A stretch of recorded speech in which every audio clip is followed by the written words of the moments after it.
Graduates. Many of you will leave the department and go on to jobs in the computer industry. Early on, you may wonder why we taught you about data structures and algorithms instead of Ruby and PHP.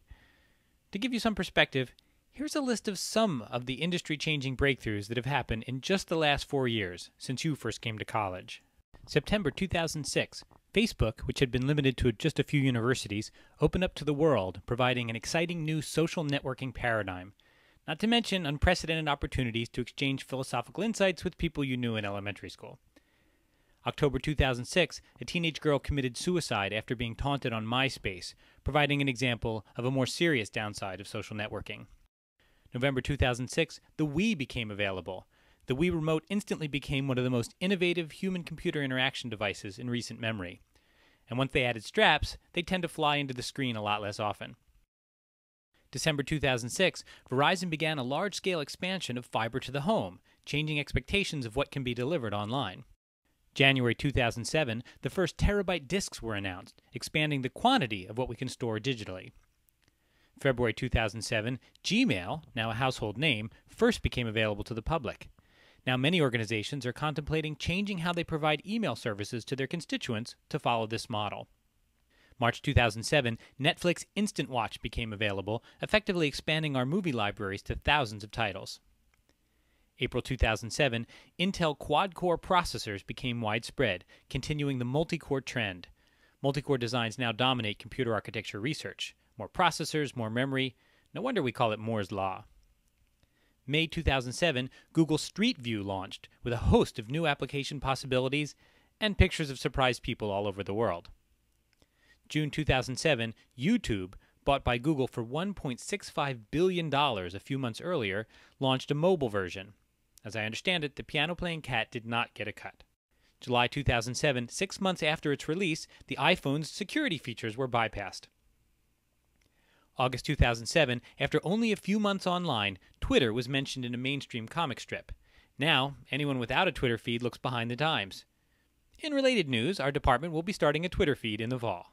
September 2007, a Minneapolis woman pleaded guilty to running an underage prostitution ring through Craigslist, giving people another kind of computer virus to worry about. October 2007, Google and IBM began research funding initiatives on cloud computing, a trend that is changing how software is organized. November 2007, the Kindle was released, providing a new way to distribute the written word. December 2007, Rock Band went on sale, resulting in a new way to think about multiplayer gaming.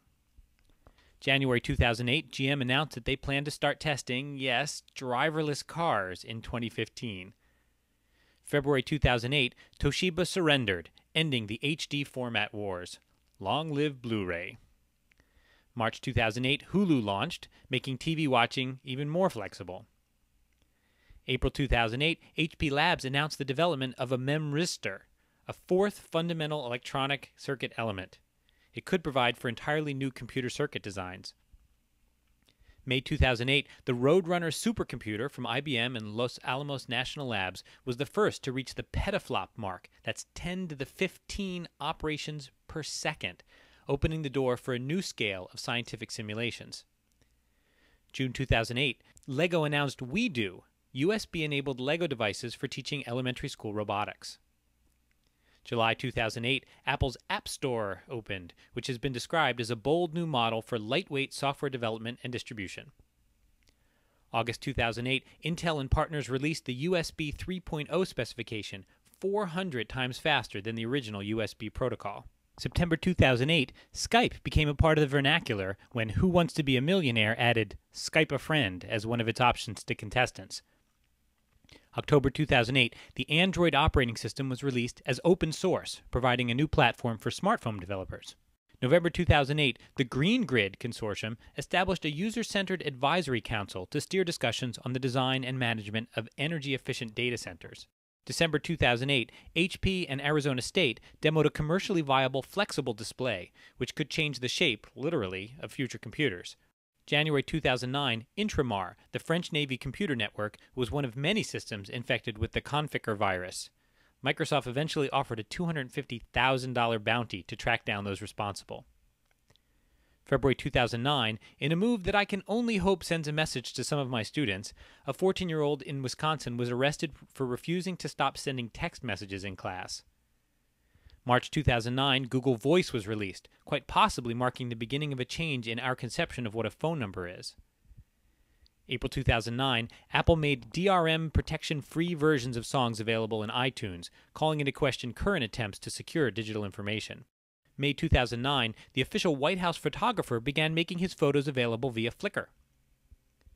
June 2009, Twitter plays a highly visible role in the Iranian protests, intertwining political expression and digital communication.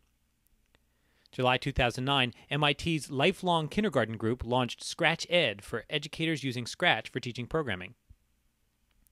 August 2009, with the help of a new algorithm called SHAPE, scientists decoded the entire HIV-1 genome. September 2009, a team of scientists claimed the Netflix Prize, providing new ensemble-based technology for automated recommendation. Somehow, there are still very few movies that seem worth watching.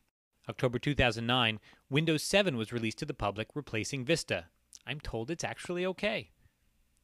November 2009, in a Jurassic Park-like storyline, the Pleo robotic dinosaur came back from extinction and went back on sale after its originators had gone bankrupt earlier in the year.